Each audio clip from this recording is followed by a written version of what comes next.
창세기 37장 1절부터 5절까지. 야곱이 가나안 땅 곧 그 아비의 우거든 땅에 거했으니 야곱의 약전이 이러하니라. 요셉이 17세의 소년으로서 그 형제와 함께 양을 칠 때에 그 아비의 첫 비라와 실바의 아들들로 더불어 함께하였더니 그가 그들의 과실을 아비에게 고하더라. 요셉은 노년에 얻은 아들이므로 이스라엘이 여러 아들보다 그를 깊이 사랑하여 위하여 채색 옷을 지었더니 시작. 그들의 형들이 아비가 형제들보다 그를 사랑함을 보고 그를 미워하여 그에게 언사가 불평하였더라. 요셉이 꿈을 꾸고 자기 형들에게 고하매 그들이 그를 더욱 미워하였더라. 아멘. 지금 창세기 37장, 39장, 50장까지는 거의 요셉에 대한 말입니다. 창세기 끝날 때까지. 이 요셉은 17세 소년으로, 지금 이때 나이가 17세라는 거야. 근데 요셉은요, 왜 형들에게 미움을 받았냐면 그 형들이 잘못한 걸 그 아버지에게 가서 고저지를 차를 해. 고저지라는 애였어요. 그 아버지가 요셉을 많이 사랑했습니다. 왜 사랑했느냐? 요셉이 어렸을 때 베냐민을 낳자마자 그 엄마가 죽었거든. 그러니까 그 요셉이 불쌍해서 그렇게 야곱이 사랑한 거야. 물론 자기가 사랑하는 아내의 아들이지만 그를 사랑했습니다. 다른 아들보다 더 사랑했다 그러잖아요. 막내 베냐민보다도 더 사랑했어요, 요셉을. 이렇게 야곱이 사랑하니까 형들이 아주 미워하고 언사가 불평했습니다. 그런데 또 미워하는 짓은 뭐냐면 꿈꾸는 자야. 꿈을 잘 꿔요. 꿈을 꾸면 그대로 혼자서 키우면 되는데 꿈을 꾸고는 그 형들에게 얘기하고 또 아버지에게 얘기해. 그러니까 그 꿈은 또 무슨 꿈이냐? 내 곡식단을 먹는데 내 곡식단 앞에 형들 곡식단이 와서 절하더이다. 이야, 이런 말을 하니까 뭐야? 그러면 네가 우리 왕이 됐냐? 이러면서 그 형들이 더욱더 미워해서 요셉을 죽이려고까지 합니다. 그래서 결국은 요셉이 그 사건을 통해서 거기서 형들이 죽이진 않았지만 애굽에 팔려갑니다. 근데 성경에 왜 이런 말씀을 지금 여기서 기록해놨냐면요. 인생의 발걸음은 하나님께 있다는 거예요. 자, 잠언 16장을 잠깐 봐요. 자, 잠언 16장 9절 시작. 사람이 마음으로 자기의 길을 계획할지라도 그 걸음을 인도하는 자는 여호와시니라. 아멘. 그래요. 인생은요, 다 하나님이 발걸음을 인도한다는 거예요. 그래서 내가 계획을 세워도, 내가 이렇게 하려고 해도 그 발걸음을 인도하시는 분은 하나님이다. 그랬어요. 자, 잠언 20장도 한번 봐요. 24절 시작. 사람의 걸음은 여호와께로서 말미암나니 사람이 어찌 자기의 길을 알 수 있으랴. 아멘. 자, 우리가 우리의 길을 알 수 있다면 얼마나 좋을까. 앞이 캄캄해. 한 치 앞도 내다볼 수 없어. 1분 1초 앞도 모르는 것이 사람입니다. 절대로 몰라. 내 앞길이 어떻게 될지 몰라요. 어떻게 하나님이 인도하실지 어떻게 몰라. 우리는 몰라. 아무리 생각해보고 내가 계획을 해서 이렇게 해야 되겠다 저렇게 했다 해도요. 하나님께서 인도하시지 우리가 생각한 대로 되는 사람이 단 한 사람도 없어. 그래서 하나님께서 그 발걸음을 인도하시는 분이다. 그 말입니다. 자, 예레미야 10장도 한번 보겠습니다. 예레미야 10장 23절 시작. 여호와여 내가 알거니와 인생의 길이 자기에게 있지 아니하니 걸음을 지도함이 걷는 자에게 있지 아니하나이다. 아멘. 인생의 길이 자기에게 있지 않다. 걸음을 지도함이 하나님께 있다는 거예요. 하나님이 인도하는 대로 사는 거야. 그래서 이제 우리가 요셉을 통해서 보면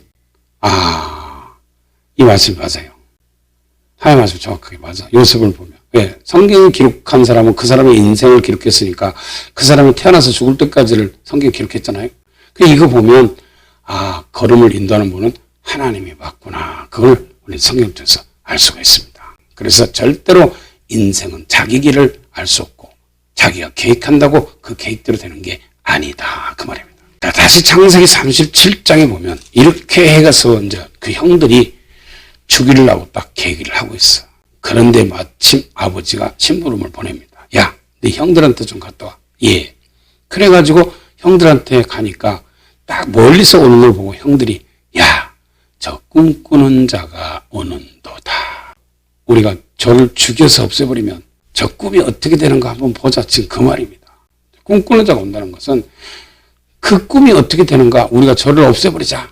그러면 그 꿈이 어떻게 되는가 한번 보자. 이 꿈을 하나님께서 주는데 성경을 보면 참 꿈꾸고 그 꿈대로 이루어진 것이 정말 많습니다. 근데 이 요셉은요, 이 꿈을 하나님께서 미리 이렇게 17살 때 꾸게 해가지고 이 꿈대로 하나님이 인도하는 거예요. 이걸요, 앞으로 일어날 일을 이렇게 꿈을 통해서 보여준 건데 이걸 그대로 하나님이 이루신다. 그 말이에요. 그래서 한번 보겠습니다. 자, 창세기 37장 18절. 요셉이 그들에게 가까이 오기 전에 그들이 요셉을 멀리서 보고 죽이기를 꾀하여 서로 이르되 꿈꾸는 자가 오는도다. 시작. 자, 그를 죽여 한 구덩이에 던지고 우리가 말하기를 악한 짐승이 그를 잡아먹었다 하자. 그 꿈이 어떻게 되는 것을 우리가 볼 것이니라 하는지라. 자, 왜 요셉을 죽이려고 했어요? 그 꿈이 기분 나빴던 거야. 뭐야? 우리가 네 앞에 가서 절을 한단 말이야? 곡식단들이 와서 다 요셉 앞에 절을 한다 그러니까 뭐야? 우리가 네 앞에 절을 해? 하나님께서 주신 꿈인데 그 꿈을 한번 변혁시켜 보려고 이 형들이 지금 이런 계획을 하고, 저 꿈꾸는 자가 오는도다. 저 꿈이 어떻게 되는가 한번 보자. 우리가 죽여서 없애버리자. 그러면 저 꿈이 이루어질까? 안 이루어질까? 한번 보자. 지금 그 말이에요. 이야, 이 나쁜 생각이잖아요. 얼마나 요셉을 미워했으면 이렇게까지 죽이려 했을까? 결국은 여기서 어떻게 해가지고 구덩이에 던졌는데 구덩이에 물이 없어서 살았어. 그러니까 유다가 아이고, 우리가 형제를 죽이면 어떡하나? 차라리 저 장사꾼한테 팔아버리자. 죽이지 말고. 해가지고 그 유다를 통해서 결국은 요셉이 생명을 건진받고 애굽으로 장사꾼에게 팔려갑니다. 근데 이 장사꾼이 사가지고 가서 어디 가서 파냐? 애굽에 가서 또 보디발에게 팔아. 자, 창세기 39장 1절입니다. 시작. 요셉이 끌려 애굽에 내려가매 바로의 신하 시대장 애굽 사람 보디발이 그를 그리로 데려간 이스라엘 사람의 손에서 그를 사니라. 아멘. 참 그 형들이요, 하나님의 계획을 한번 바꿔보려고 요셉을 애굽에 팔았습니다. 처음에 죽이려고 했다가 안 죽이고 애굽에 팔았어. 그래서 하나님께서 죽게 하신 이 꿈을 갖다가 그 형들이 없애버리려고, 꿈 자체를 싹 사라지게 만들려고 이런 계획을 세웠어요. 그리고 결국은 요셉이 애굽으로 팔려갑니다.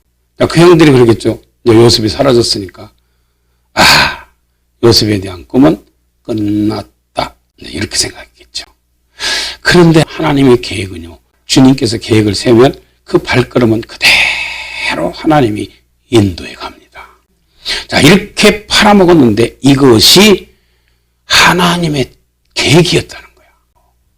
자, 한번 보겠습니다. 자, 시편 105편 17절입니다. 시작. 한 사람을 앞서 보내셨으며 요셉이 종으로 팔렸도다. 아멘. 참 신기하죠. 하나님께서 앞서서 요셉을 보냈다는 거예요. 애굽으로. 한 사람을 앞서 보내셨으며 요셉이 종으로 팔렸도다. 하나님의 계획을 이루기 위해서 그 야곱보다, 그 형제들보다 앞서서 종으로 팔려가게 했다는 겁니다. 하나님의 계획을 이루기 위해서. 이분이 하나님이요. 그러니까 사람의 계획을 세워도요, 그 발걸음을 인도하시는 분은 하나님이 맞다는 거야.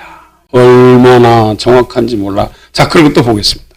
자, 창세기 39장 보면요, 이 보디발의 아내가 등장하는데요. 자, 요셉이 보디발 집에 팔려가서 거기서 이제 종살이를 하면서 거기서 보디발 집에서 가정 총무를 맡아서 열심히 일을 합니다. 그러니까 예수님 믿는 사람들은 어디 가든지 열심히 하면 하나님께서 함께 하시는 거야. 모든 일에 자기 앞에 현장에 닥친 그 일에 대해서는 최선을 다해야 된다, 그 말이에요. 그래서 가정 총무로 삼았어요, 보디발이. 그러고 나서부터 하나님께서 요셉과 함께해서 그 가정에 복을 줍니다. 그런데 요셉이 얼굴이 아주 준수하고 잘생겼나 봐. 그러니까 보디발의 아내가 그 요셉과 동침하려고 하는데요. 이것도 또 우연이 아니야. 옷을 잡으니까 옷을 벗어놓고 거기서 도망가니까 이걸 가지고 빌미로 삼아서 보디발의 아내가 보디발에 들어오니까 히브리 종이 나를 겁간키로 내가 소리 지르니까 옷을 벗어놓고 도망갔다. 이렇게 해가지고 결국은 보디발이 화가 나니까 요셉을 감옥에 가둡니다. 그래가지고 보디발의 아내 때문에 결국은 이 요셉이 감옥에 갇혀서 그 감옥 생활을 합니다. 자, 한번 보겠습니다. 자, 이거를 갖다가 또 성경에서 기록을 해놨어요. 자, 시편 105편 다시 봐요. 인생의 발걸음은 우연이 없어. 예수님 믿는 사람은 하나님께서 그 발걸음을 인도한다 그 말이에요. 자, 시편 105편 17절. 한 사람을 앞서 보내셨으며 요셉이 종으로 팔렸도다. 시작. 그 발이 착고에 상하며 그 몸이 쇠사슬에 매였으니 곧 여호와의 말씀이 응할 때까지라. 그 말씀이 저를 단련하셨도다. 아멘. 자, 요셉이 보디발의 아내 때문에 감옥에 들어갔는데 그 발이 착고에 채이고 쇠사슬에 매였다는 거예요. 옛날 감옥은요 정말 이렇게 무섭습니다. 이렇게 옛날에는 다 발도 꽁꽁 묶고 온몸도 꽁꽁 묶어가지고 감옥에다 쳐넣어갖고 그러고 있는 거예요. 꼼짝도 못하게. 그래서 그 발이 착고에 채이고 온몸이 쇠사슬에 매였다는 거예요. 이렇게 감옥 생활을 하는 겁니다. 이 감옥 생활이 얼마나 힘들었겠어요. 이렇게 묶여갖고 감옥 생활을 하니까. 이런 식으로 들어가서 감옥 생활을 하는데 이걸 갖다가 성경에서 뭐라고 말했냐? 하나님의 말씀이 저를 훈련시킬 때까지 단련하였다는 거예요.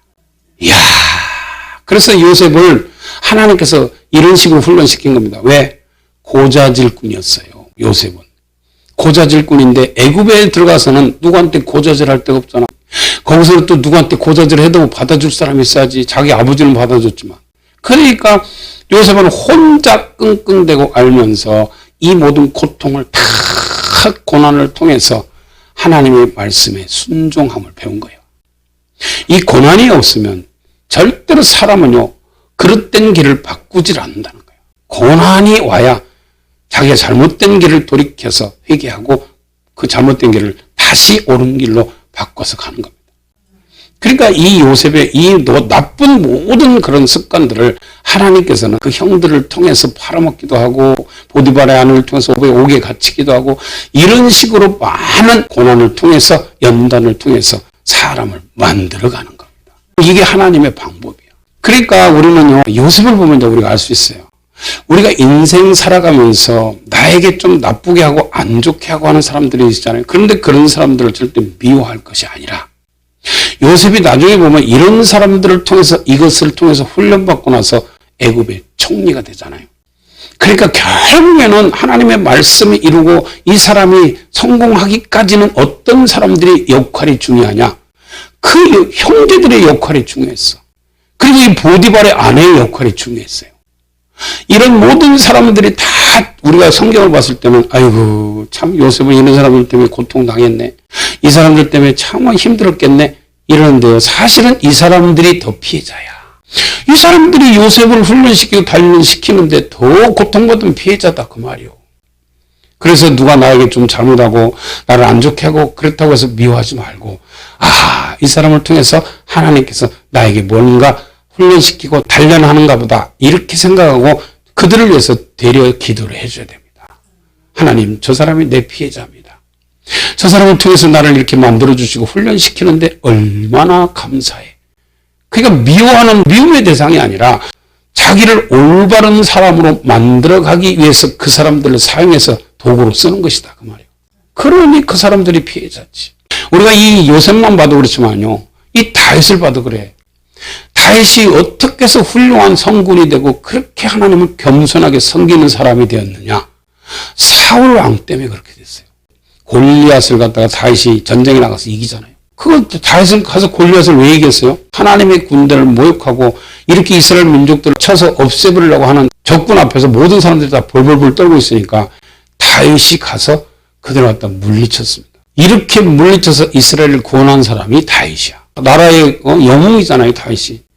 그러고 나서 전쟁을 이기고 돌아오니까 여인들이 사울의 죽인 자는 천천히지만 다윗의 죽인 자는 만만이다 하고 이렇게 노래를 부르니까 그 노래소리 때문에 사울이 분이 나고 마음이 이제 그때부터 쫙 변화돼서 저 다윗을 나보다 더 높이니까 나중에 저 다시 얻을 것은 왕자리밖에 더 있느냐 하고 자기 왕자리가 위험하다고 해서 다윗을 죽이려고 그때부터 다윗의 대적이 되어서 10년이 넘게 3,000명의 군사를 거느리고 잡아 죽이려고 쫓아다녔습니다. 그렇게 도망다니는 중에 다윗이 정말 훈련되고 연단되고 고난 통해서 하나님을 더 찾게 되고 더 하나님을 의지하게 되고 해가지고 이렇게 하나님의 사람이 됐습니다. 그러니까 이렇게 자기를 연단시키고 단련시켜주는 그런 사람에게 되려 고마움을 느껴야 된다 그 말이에요. 우리가 성경을 보면 그래요. 그래서 성경 보면 다 그 사람을 훈련시키는데 사용되지는 도구가 다 사람들이었어요. 이렇게 해서 많은 사람들이 다 하나님의 사람으로 만들어지는 겁니다. 성경에 보면요, 훈련 없이 연단 없이 고난 없이 만들어진 사람은 단 한 사람도 없습니다. 그런 것이 없으면 사람이 올바른 사람이 될 수 없다는 거예요. 그래서 지금 여기서도 보면 요셉의 형들을 통해서 애굽으로 팔려갔지만 그것 때문에 요셉이 형들을 참 미워했죠. 맨 처음에는. 또 보디발의 아내를 통해서 또 자기가 감옥에 갇혔을 때 얼마나 또 보디발 아내가 또 미웠겠어요. 그런데 나중에는 다 그것이 하나님의 인도였다는 것을 이 요셉이 압니다. 그리고 나서 요셉이 그렇게 고백하잖아요. 하나님께서 나를 당신들 먼저 보내셨다. 왜? 이 세상 모든 사람들을 구원하기 위해서. 나중에 그렇게 말해요. 그러면서 다 용서하고 내가 당신들의 자식들까지 다 기르겠습니다. 해가지고 이렇게 다 용서하면서 사랑하는 사람이 된다. 그 말입니다. 이런 훈련을 바로 하나님께서 시키시는 겁니다. 그래서 하나님은 모든 사람들을 다 이렇게 훈련을 해서 정금 같은 믿음으로 만든다. 그 말입니다. 자, 욥기 23장 봐요. 욥기 23장 8절. 그런데 내가 앞으로 가도 그가 아니 계시고 뒤로 가도 보이지 아니하며 그가 왼편에서 일하시나 내가 만날 수 없고 그가 오른편으로 돌이키시나 배울 수 없구나. 이 욥이 고통 중에 있었습니다. 너무너무 고통을 당해. 그러니까 이렇게 봐도 하나님이 없는 것 같아. 이쪽으로 봐도 없는 것 같아요. 앞으로 봐도 뒤로 봐도 하나님이 안 계시는 것 같아요. 우리가 많은 고난과 환난을 겪을 때는요, 이렇게 요셉처럼 감옥에 갇히고 이렇게 어려움 당할 때는요, 하나님이 안 보이는 것 같아. 이리 봐도 하나님이 안 계신 것 같고 저리 봐도 하나님이 안 계신 것 같아요. 지금 욥도 똑같은 말을 하는 겁니다. 왜? 욥은 재산이 1차, 2차, 3차 다 날아갔어요. 자기 아들, 딸 10명이 다 죽었어요. 한꺼번에. 자기 몸에 이제 악창이 들어가지고 온몸에 지금 기왓장으로 벅벅 끓고도 시원하지가 않고 그렇게 뼈가 쑤시고 성경 보면 뼈가 쑤시고 죽을 것 같다는 거예요. 자기 앓는 소리가 끙끙끙 났다는 거예요. 얼마나 고통스러워요. 이런 고통 속에 있을 때 돌아보니까 하나님이 안 계신 것 같아요. 앞으로 봐도 없고 뒤로 봐도 없고 옆으로 봐도 없고 하나님이 없어. 근데 욥이 이런 고백을 합니다. 10절입니다. 욥기 23장 10절 시작. 나의 가는 길을 오직 주가 아시나니 주가 나를 단련하신 후에는 내가 정금같이 나오리라. 아멘. 그래요. 나의 가는 길을 오직 주가 아시나니. 주님이 우리 발걸음을 인도한다는 거예요. 우리 주님밖에는 우리 발걸음을 인도하시는 분 없잖아요. 우리가 계획은 세우나 그 발걸음을 인도하시는 분은 하나님이시다. 욥은 이제 이런 고백을 하는 거예요. 나의 가는 길을 오직 주가 아시나니 주가 나를 단련하신 후에는 내가 정금같이 나오리라. 이렇게 욥이 고백을 합니다. 그래, 내가 이렇게 단련받고 나면 나는 분명히 금보다도 더 귀한 믿음으로 내가 만들어지겠지. 이렇게 소망을 가지면서 하나님의 말씀을 절대 어기지 않고 그 말씀을 다 일정한 음식보다도 하나님의 말씀을 더 귀하게 여기고 지켰다는 겁니다. 다 코멘트 봐요. 11절. 내 발이 그의 걸음을 바로 따랐으며 내가 그의 길을 지켜 치우치지 아니하였고 시작. 내가 주의 입술의 명령을 어기지 아니하고 일정한 음식보다 그 입의 말씀을 귀히 여겼구나. 그래요. 하루에 3끼 시간 맞춰서 밥 먹는 것보다도 더 하나님의 말씀을 귀하게 여기고 지켰다. 그 말입니다. 그러니까 결국은 하나님께서 이 욥을 돌이켜서 진짜 정금 같은 믿음으로 나오게 하셔서 하나님께서 욥의 입술을 통해서 고백하게 하는 것이 욥기 42장인데 한번 봐요. 자, 욥기 42장 1절입니다. 욥이 여호와께 대답하여 가로되 주께서는 무소불능하시오니 무슨 경영이든지 못 이룰 것이 없는 줄 아오니. 그래요. 우리 주님은요, 못하시는 것이 없죠. 전능하신 하나님이잖아요. 그럴 때 못 이룰 것이 없는 줄 아오니 무지한 말로 이치를 가리는 자가 누구니까. 내가 스스로 깨달을 수 없는 일을 말하였고 스스로 알 수 없고 헤아리기 어려운 일을 말하였나이다.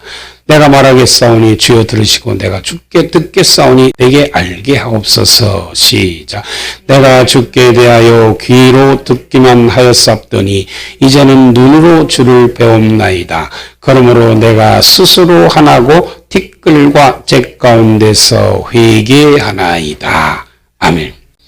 이 욥은 이 고난을 통해서 귀로만 듣고 있던 하나님을 직접 눈으로 보게 됐다는 거예요. 이걸 자기가 고백해요.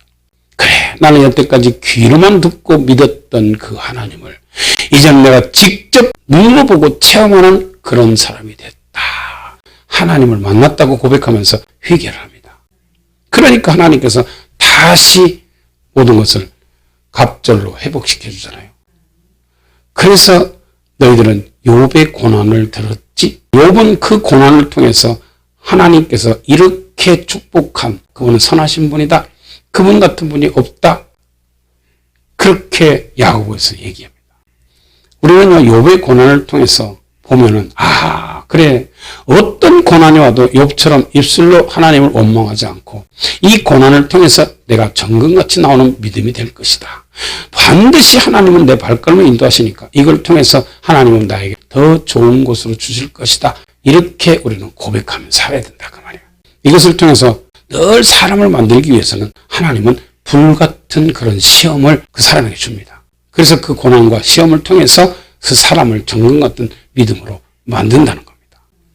자, 베드로전서 1장도 한번 봐요.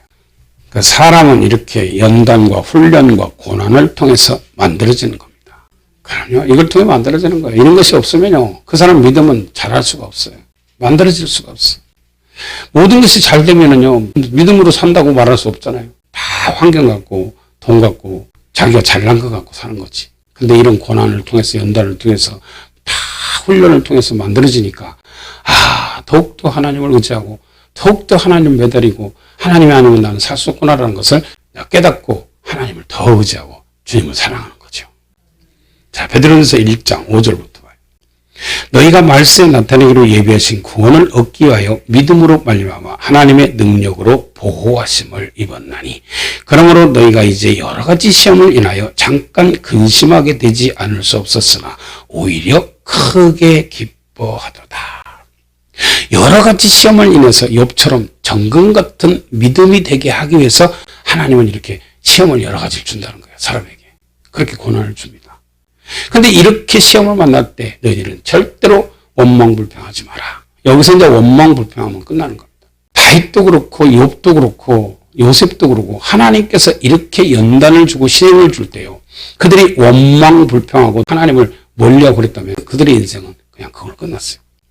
그런데 이걸 통해서 하나님께 더욱더 감사하고 더 기도하고 하나님을 의지하니까 하나님께서 이렇게 확실하게 만들어서 쓴다. 그래서 오히려 우리는 그 연단이 고난이 오면, 고난이 올 때는 좀 아프잖아요. 힘들잖아요. 근심이 되잖아요. 그런데 그걸 통해서 하나님께서 나를 정금 같은 믿음으로 하나님의 확실한 자녀로 만들고 계시는구나라는 것을 우리는 성경을 통해서 깨닫고 기뻐하면서 하나님께 영광 돌리면 이렇게 요셉처럼 다윗처럼 욥처럼 이게 만들어진다 그 말입니다. 6절 다시. 그러므로 너희가 이제 여러 가지 시험을 인하여 잠깐 근심하게 되지 않을 수 없었으나 오히려 크게 기뻐하도다. 시작. 너희 믿음의 시련이 불로 연단하여도 없어질 금보다 더 귀하여 예수 그리스도에 나타나실 때에 칭찬과 영광과 존귀를 얻게 하려 함이라. 그리고 이 시련을 통해서 이렇게 해서 연단받고 훈련받고 정금 같은 그런 믿음으로 예수님만 의지할 수 있는 그런 믿음, 세상을 이길 수 있는 믿음으로 서면 예수 그리스도께서 구름 타고 오실 때 영광 가운데 들려 올라가는 사람이 된다 그 말입니다. 이게 지금 그 말이에요.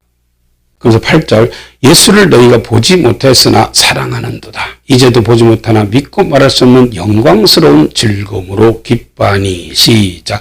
믿음의 결국 곧 영혼의 구원을 받음이라. 아멘. 그러면 하나님께서 왜 이런 시련을 통해서 고난을 통해서 시험을 통해서 이렇게 사람을 훈련시키고 연단시키고 다듬고 그렇게 해서 정금 같은 믿음으로 만드느냐. 결국은 믿음의 결국 영혼의 구원을 위해서. 그럼요. 영혼의 구원을 위해서 이렇게 하나님께서 만들어 간다는 거예요. 그래서 우리는 이렇게 하나님 앞에 잘 훈련받고 연단되어서 끝까지 하나님을 기쁘시게 다 들림받는 믿음의 사람이 되길 예수님의 이름으로 축복합니다.